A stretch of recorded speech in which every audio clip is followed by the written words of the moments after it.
Hey, what's up, everybody? BDO 44 coming at you with another video. All right, so the Lakers lose the game at home 116-111 to the Sacramento Kings. The Sacramento Kings get the season series 3-1 on the Lakers. Small ball, bad rebounding as a result of small ball, and then just fouling too much as a result of small ball, sending the Kings to the line just that much more than you. That's what it was. If you look at our shooting numbers, we actually hit 2 more threes than them and had the same amount of field goals as them. But the free throw line was the difference. And they actually missed a lot of free throws. So we even fouled more than it actually showed up. 14 offensive rebounds for the Sacramento Kings. We got out rebounded by 11 rebounds, result of small ball. And I mean, that's really the story, man. And then you just seen just empty possessions a lot throughout the course of this game. You had some players play really well. You had some players play really not so well. And the numbers in their playing time did not reflect any of that. You saw the coach not reward guys for playing well. You saw the coach play guys that he had no business playing. It was just a bad coaching game for Darvin Ham as usual. It's pretty much where we are, to be honest. It's just another bad night for that coach. And as a result, our team lost another close game because of his choices in philosophy. So that's what it was, man. I'm not really disappointed necessarily. I saw some really, really, really phenomenal performances on both sides. I want to give credit to the Sacramento Kings, first of all, for just pushing the pace and the tempo. Of course, getting those rebounds, man. Everybody on their team was boarding. Keegan Murray ended up with a double-double. De'Aaron Fox walked away with like 31 points, a bunch of assists. Kevin Huerter had a plus 30, had a bunch of assists to go along with his stellar shooting, even though he did have an air ball down the stretch of the game, which left the door open for us. Rashad Holmes really stepped up and stepped out. He hasn't been healthy all season long, so they actually showcased him. With Sabonis being out, and he showed up in the best way possible for what he's trying to accomplish, which is getting traded. So I think he really did some good things for himself. Harrison Barnes was really good tonight, as he's been all season. It's a really good year for him, and he didn't leave us no room for nothing. He was pushing us around, scoring the ball, rebounding the ball, playing defense. I just really like what I saw from him. Their bench played pretty well, but you got to give the Laker bench credit, really, honestly. We outscored their bench substantially. Russell Westbrook needs a lot of credit for that. So does Kendrick Nunn, who really came in. Kendrick, I thought, was one of the guys who should have had more minutes tonight. Even though I will bring up something that I thought might have hurt us on the end, but it's not something that you could really get too mad at, I guess. It's just one of those things where it's like, if you're paying attention to detail, you want that final play where Kendrick Nunn hit the three.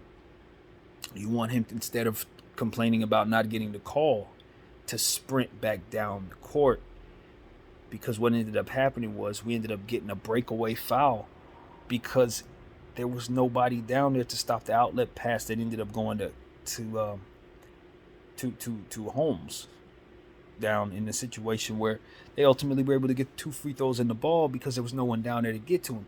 Kendrick Nunn had the line. If he would have hit the 3 and sprinted his butt down court instead of complaining to the ref, he would have been the guy to keep that from actually happening. So it's like, these are the type of things where it's like, you talk about the JTA foul on the jump shot of De'Aaron Fox. That was just not it. Our team has IQ issues, man. We have some really, really intelligent players, and we have some really, really not so intelligent players.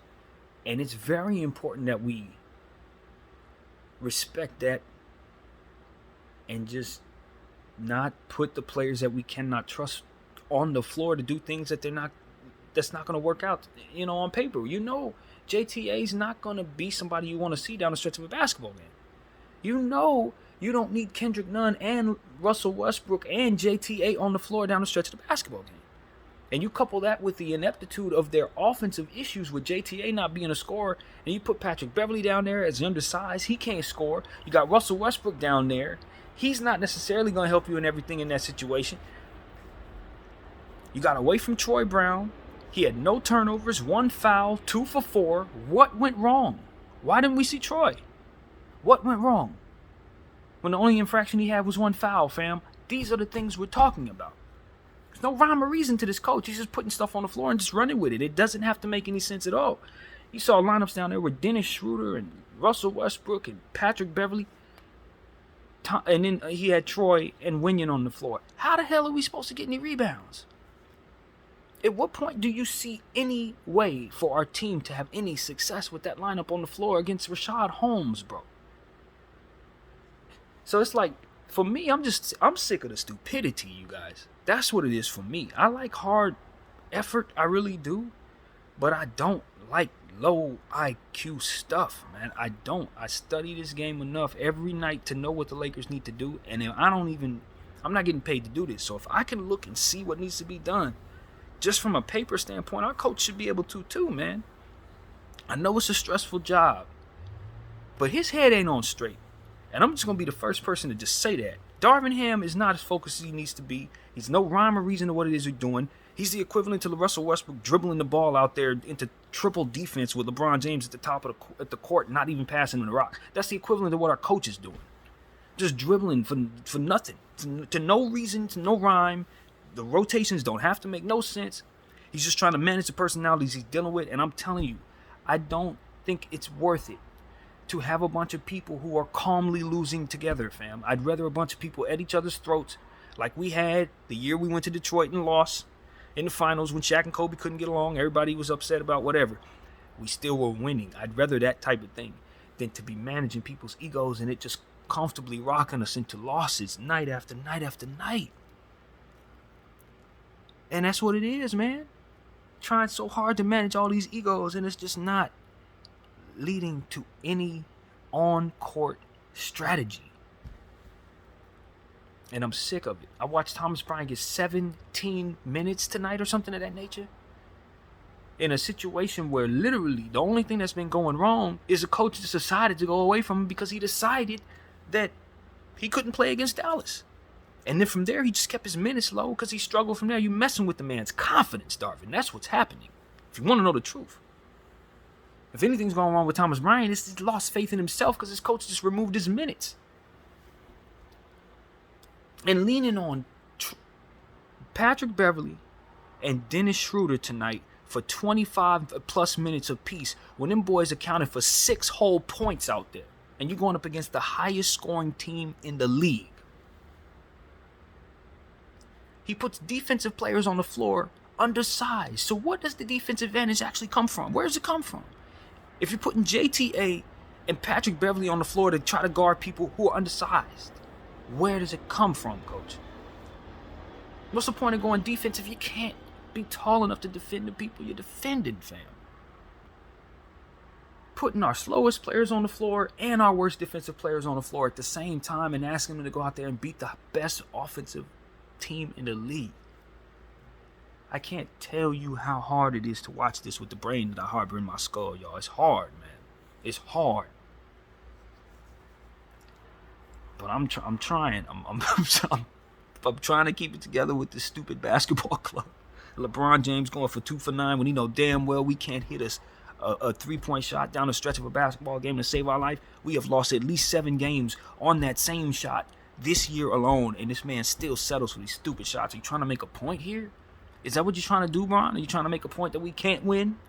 Because that's the only thing that comes along when you take them shots and we end up with losses right afterward each and every time, bro. You don't want people to talk about how you're not the GOAT or whatever. You don't. You want to hear us, you want us to give us your flowers and all this, but bro, the way you handled tonight's game was a reflection of how we handle most of the games down the stretch. And it's just not winning basketball, man. It's not. It's just how to lose. If you want to teach a class on how to lose, I'm watching you and Russell Westbrook down the stretch of every basketball game this season, with the exception of the Philly game in the last one. That's how to lose. This team, we can take little clips of every little thing and give it to the little 9-year-olds and 10-year-olds who run around and show them, now this is what happens when you shoot a bad shot. This is what happens when you don't rebound from the elbow off a 3-point shot. This is what happens when you leave yourself without any size. This is what happens when you don't hit your free throw. Like, we got a bunch of what happens to show kids from this Lakers team. A comedy of errors. This is what happens when you over dribble and don't get the ball to LeBron James. This is what happens when you find yourself in a situation where you leave yourself 3 defensive players that are undersized and no offensive talent to help them. You have empty possessions. One shot clock violation after another down the stretch of the basketball game when this man got JTA and Kendrick Nunn, Russell Westbrook. Where the hell is the shooting come from? Where are we getting offense from? You're leaving LeBron James to have to shoot shots at the buzzer. You got Patrick Beverley shooting 3-point shots from 50 feet away because you don't have any interior paint presence down there to dump the ball to. Darvin Ham, this is you, bro. This is you. No other coach in their right mind is going to leave JTA and Kendrick Nunn and Russell Westbrook on the floor at the same time down the stretch of a basketball game. I'm sorry, it needs to be said. Ain't nobody going to do that, bro. Only you. And it needs to be said. And I don't know what's going on with the Lakers, but this is the 4th coach in a row that got us running small ball to our very own detriment. And I've pointed out 5 or 6 different ways it has directly contributed to this loss. And you guys continue to have a philosophy about running small ball. I just have to assume you're deliberately losing on purpose. I just have to assume you're throwing games, Lakers. That's all there's left to say about this. That's it. When you do something over and over again and you know it doesn't work at this point in time, I just assume that's what you're looking for. You're looking to lose and take people's money and buying tickets and paraphernalia. That's what you're selling people. And Dr. Jerry Bell should be rolling his grave watching this nonsense. I know Kobe is. This is garbage. Now, I'm sick of it as a fan. I'm sick of talking about a team that doesn't have their head on straight. For every good thing they do 2 things bad, and the chemistry is just as bad. Watching Westbrook and Bron James be ops is irritating, yo.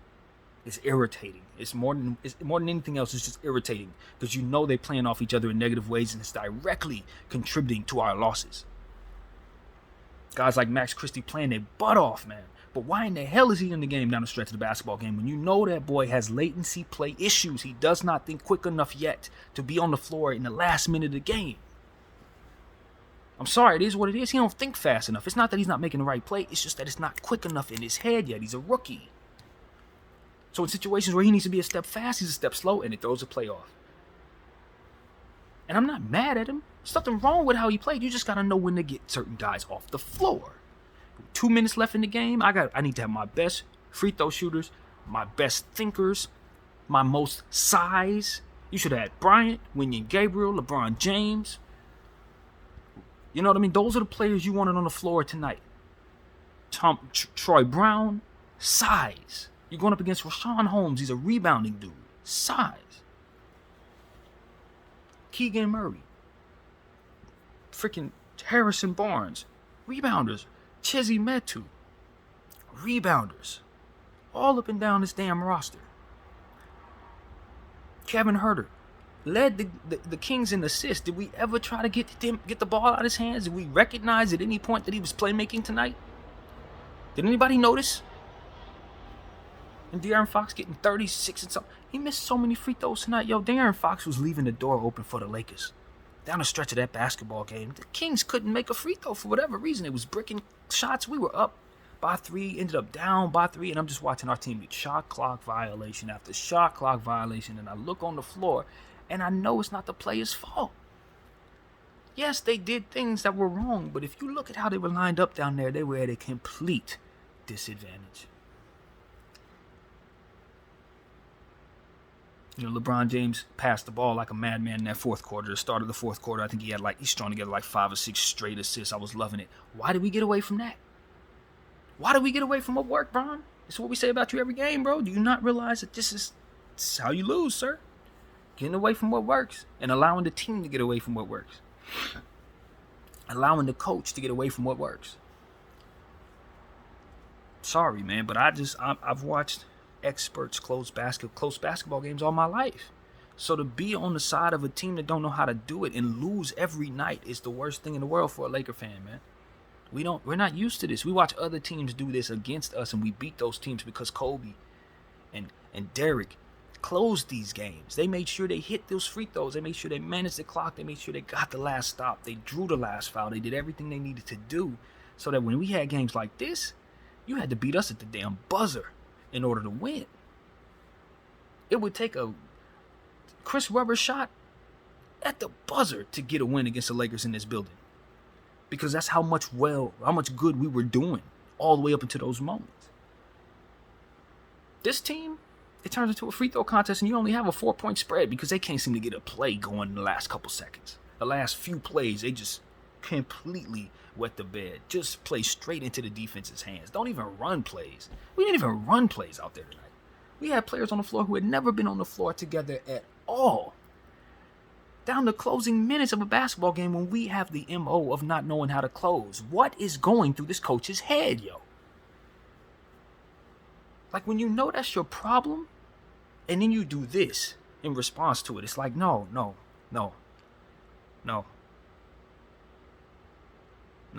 Either people are trying to lose or just not fit for what they're doing. But either way, it's coming up with us on the short end of it. We're losing these close games, and players are playing well, and it's coming to nothing. Got players playing well, sitting on your bench, not getting no minutes, guys. It's going 1 for 6, getting 25, 26 minutes, undersized, but on the floor because they play defense. Just absolutely mindless stupidity, yo. Mindless. And I'm over it, Genie Bus. I am over it. I'm tired of the ineptitude and the low IQ quality of our franchise as a whole right now. From top to bottom, we're just stupid, friend. That's it. Rip the Band-Aid off. Not very smart. That's the LA Lakers 2022-2023. So congratulations, Sacramento. You got the victory at, in our crib. No beam obviously here, but I'm sure you guys will enjoy that. One of my favorite comedians out there, Danny DeVito, cheering the team on. They ain't win for him. They ain't do nothing for him. This is ridiculous, man. Tickets go for $50,000, and these guys selling garbage out there. Got JTA fouling jump shooters down the stretch of a basketball game. Why is he even on our roster, yo? No disrespect, because he's played well. But homie's not, he's not an NBA player, you guys. Like, I just got to tell you the truth. And he ain't the only one. We got Damian Jones on the back of this team. These guys are great guys, but they're not NBA level talent, friends. I'm sorry. We just got to tell the truth. The Lakers are running a con out there with some of these players we got on this team, yo. Sitting out there watching them 4 guards and 2 forwards running around, trying to guard centers and stuff. I could not believe I was sitting there actually watching Patrick Beverley trying to guard a center deep in the paint, with Thomas Bryant sitting there staring at him. What the hell was that, Thomas? What was that, yo? You can't be that big and not get involved defensively, brother. I mean, you're not going to get no minutes. I can't blame Coach Ham for not putting you on the floor after that. He didn't put you on the floor no more after that. And we need Thomas. But if he's going to play that scared of getting involved to you, where you'll watch your point guard your man in the paint and score over him without even getting over there for the double team. I mean, that's the type of low basketball IQ stuff that you just can't blame Darvin for not putting you on the floor, brother. You just can't blame him. Even though we need him to put you down there, you clearly triggered to him that you wasn't ready to play tonight when you do stuff like that. So this is what I'm saying, man. Just all the way around stupid basketball team, yo. I'm sorry. Without Austin Reeves down there, we ain't got a thought in our heads worth damn. And I'm over it. I'm absolutely over it. Russell Westbrook had some great numbers, but brother, we can't live and die with your mistakes. Some of that stuff that was going on in the first half wasn't right, man. It wasn't right, and you know it. We talked about it at the halftime video. I'm not going to revisit it. But over dribbling, not passing the ball to LeBron James, that ego trip, man, I'm telling you, it kills us. Possession to possession, we just found ourselves just a little bit too far away from rooting for one another to actually get these plays off. Coupled with the coach's decisions to put players on the floor that had just didn't make any sense whatsoever, yo. None. And shout out to Kendrick Nunn, by the way. I really thought this was his best basketball game. I really did. Even though he did that little thing down the stretch of the game that I thought could be done better, I really didn't think that was something that I would expect him to just get right, However, it is something we talk about. We got to not talk to the referees in situations, because sometimes guys are going to do heads-up stuff. You got to give credit to the Kings. They saw an opportunity to just get a lead pass down there, and we had to foul, or it was going to be a concession bucket, take them up by 3. Now, maybe you give up that concession bucket if you're Max Christie, but then again, he's a freaking rookie. Why is he on the floor? He ain't going to be thinking about that. The type of crap that we're talking about. It's like, why is Darvin leaving a rookie to be in a situation like that? He shouldn't be on the floor. So that's what it is, man. You know, uh, I'm tired, man. I'm exhausted of this basketball team and it's the whole thing, man. The whole thing, the front office, and whatever they got going on that's just not really reflecting good decision making. Half of the problem was theirs tonight. If you really want to know the truth, more than half of the problem was the fact that this roster was constructed the way that it was, and that's what Darvin had to use tonight. Certain things he wanted to get away from because players weren't doing certain things right. He had to go to stuff that didn't make sense, and that's construction issue. Even though I thought there were better options, you leave him few, he's gonna choose what he chooses. It's about the Sacramento Kings. You know, at the end of the day, their rebounding is what it was, man. When you leave yourself short out there and you let them boys rebound the ball, they're going to take it to you, and they did that. You give them that credit. And there was a bunch of players down there who did a lot of good things for them.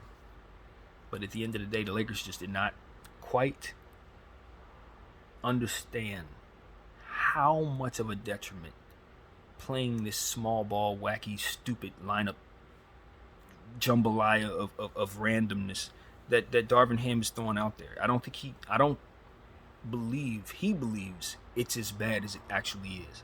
But it was everything. It was absolutely everything. So that's what I gotta say, man. Another small ball loss to this franchise that just loves to lose. My name is BDL44. I thank you all for watching.